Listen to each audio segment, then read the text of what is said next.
Hi, everyone. Once again, integrating real perspective, film review corner here. And today I decided that I wanted to review The Beekeeper, the latest Jason Statham movie that came out earlier this year. It really seems that June has been a month where I've been on a Jason Statham streak because I keep coming across gems. I first started getting serious about watching his work back in February, and that started with Snatch. And then I watched Cellular. I watched the Transporter movies.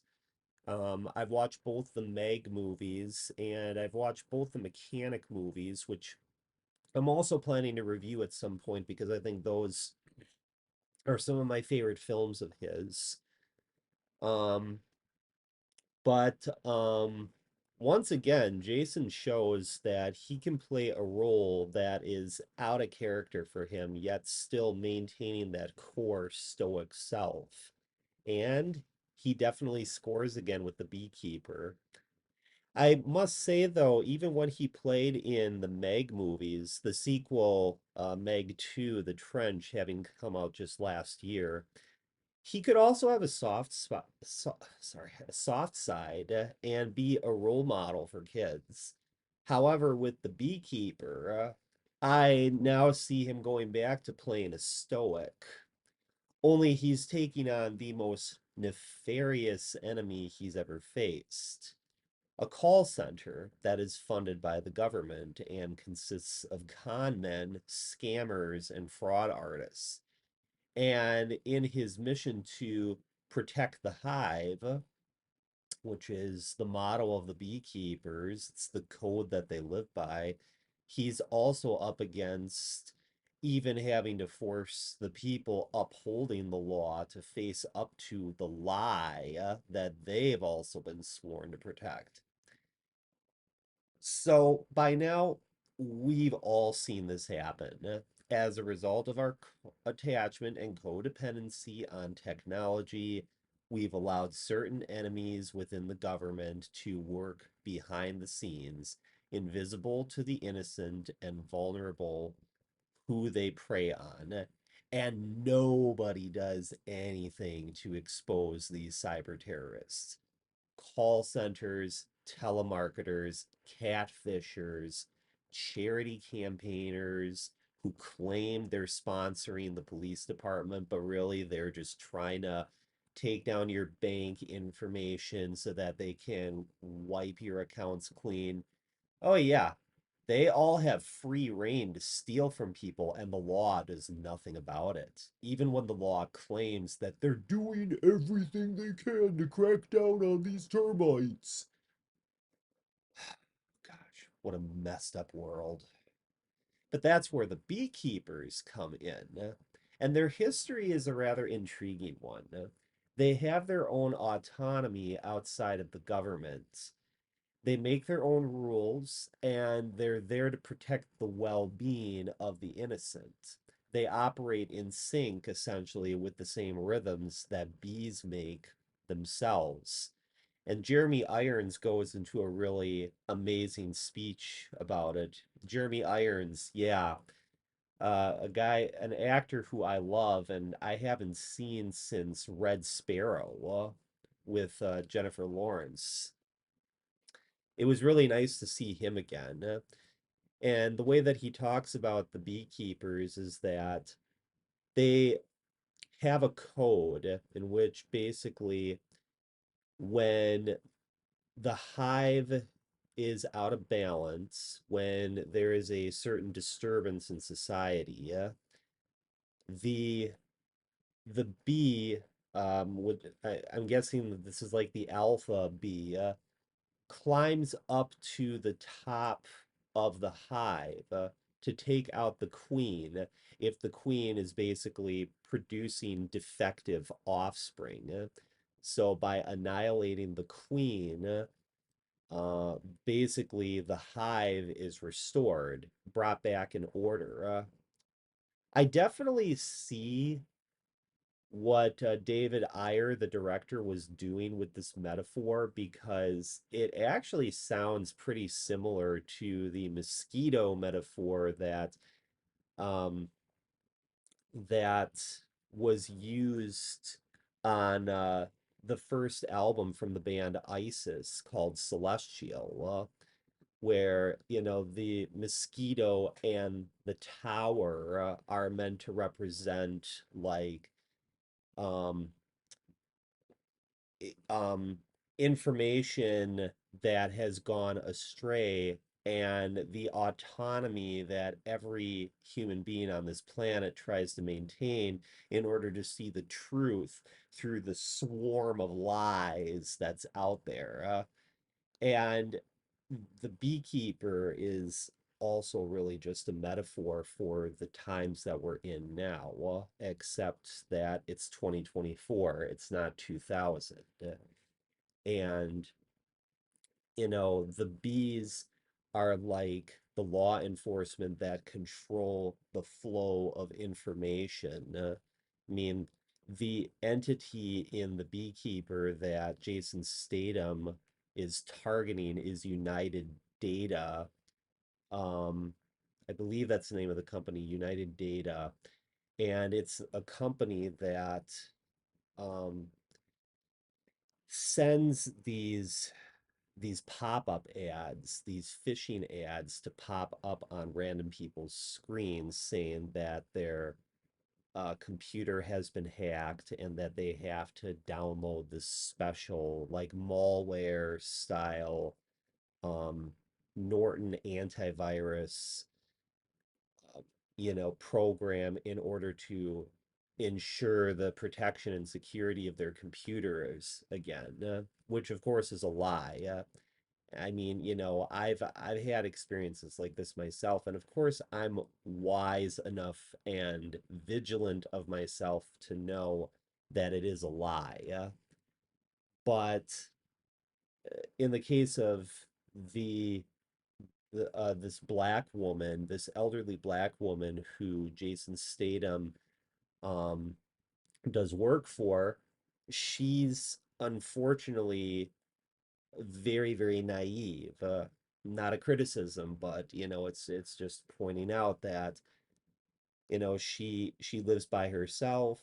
She um she's just all too giving to other people, and because of that, she allows herself to fall for this scam one day, and like her life savings, her her 401k, uh, all her bank accounts are completely wiped out, brought down to zero, because of this United Data company that steals from her, which is run by Josh Hutcherson. He's back. Boy, and another actor who I was wondering whatever happened to this guy, because the last time that I saw him in a movie was The Disaster Artist in 2017. After that, it's just like he disappeared off the map for a while. I know that was obviously a lot of fanboys and girls out there who watched The Beekeeper specifically for Josh Hutcherson. Or Josh Hutchinson. But obviously, Jason Statham for me is the main attraction of this movie, because he's the one who is making sure that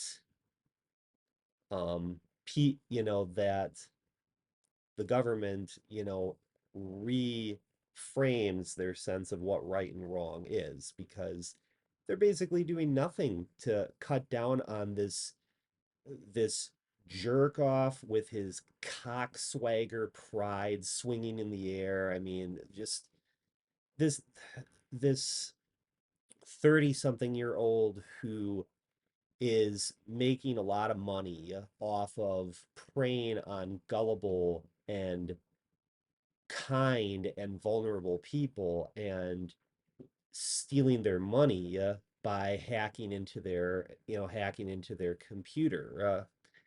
Um, and the fact that now he gets to just live this very posh lot lifestyle where he gets massages and um and a woman who comes along and does like sound bowl therapy, kind of kind of takes a jab at the new age community and how a lot of these very spiritual people who are on a journey are, also like catering to the rich and powerful because they have the money to pay for these overpriced services. So it's it's a very fascinating film, how it plays with these metaphors of, you know, in information control, information manipulation, and the fact that in a sense, this movie could have been called The Beekeeper versus the Mosquito Swarm or the Mosquito Horde, because it's like Josh Hutcherson and the people working at these call centers are all just these nasty, soulless mosquitoes. And by extension, sex workers, by the way, were name dropped at one point in this film. They're also part of that mosquitoes horde. They just prey on whatever demographic of people are weak and vulnerable and thirsty for I just made a thirst trap reference right there. Thirsty for whatever they lack in their life, or if they have something that has been stolen from them, and they need, more protection, so who are they going to look up to? That's why, people people like myself, and I'm sure it's happened to you too, have been called on the phone like 5 times a day, which is a trend that can stretch out to months, even a year long, um, where it's like you have certain individuals that say, um, yeah, like for example, I can remember a time where um this one guy, for I think a stretch of maybe 3 years, um, would always call me up, always a different number, different area code, different digits. So I would pick up the phone, I would say hello, and he would be like, "Hello, is Donovan there?" It's like, yeah. And it's like, I know that a lot of like Reddit threads out there will say, well, just like joke around with them, play with them, make sure you're not too serious, and they'll leave you alone. Now, personally, uh, sometimes I feel like I would go the Jason Statham route. I mean, I feel like there needs to be a Jason Statham that actually kicks the crap out of these people, and rubs their faces in their own vomit to make them see, how ashamed they should be, that they work for this type of system, and that they think that they can just get away with it with no shame at all. So, anyways, yeah, the things that Jason Statham does once these call center jerks start coming after him, you break my shit, I'll break yours.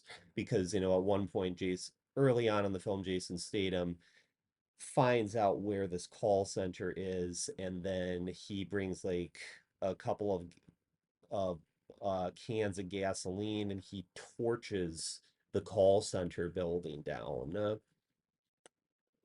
And so that's when they start hunting down Jason, who plays Adam Clay. I forgot to mention that that's the character name that he plays. You know, he hunts him. They hunt him down, and they they try to kill him, but then Adam sets up all these traps like in his shop. He has like the table saw running, and he cuts off the fingers of the one guy who was actually like running the whole show when the whole call center thing was going on.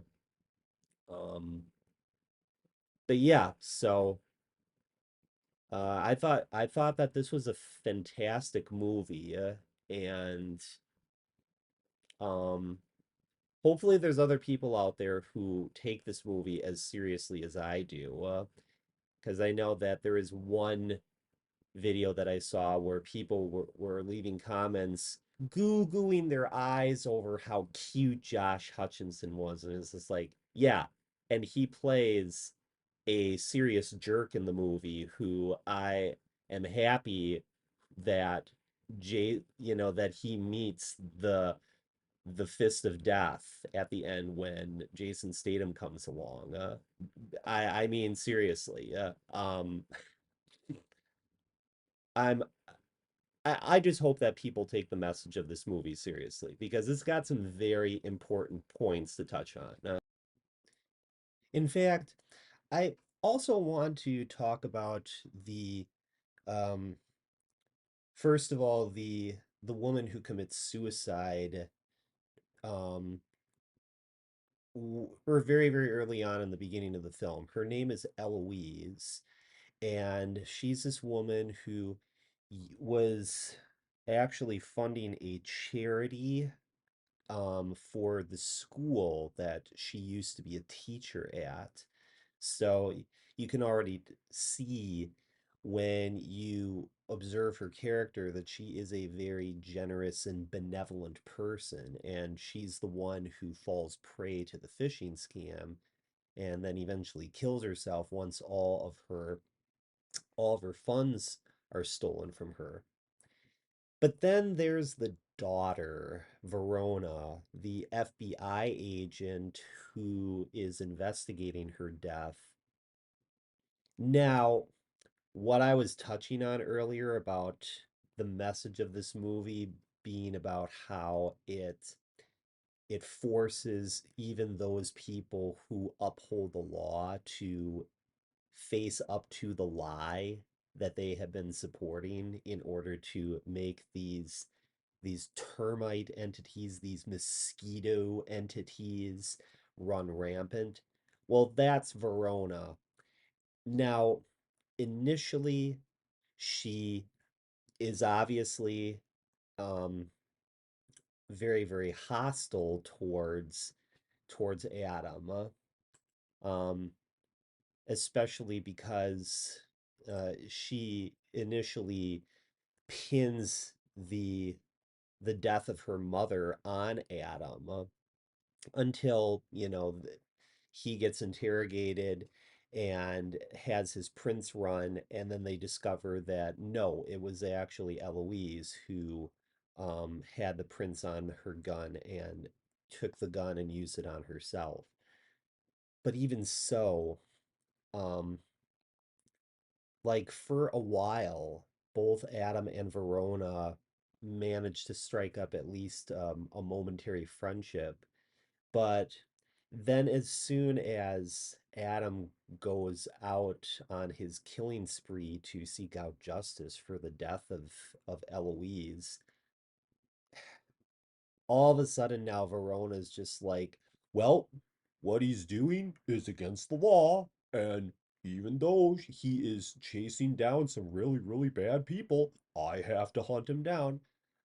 My gosh, the arrogance, the pride, it's just sickening, I gotta say, to watch a woman like this who lost her own mother still in a way vicariously defending the call center based on the notion that we have laws against, people like this, who are doing bad things.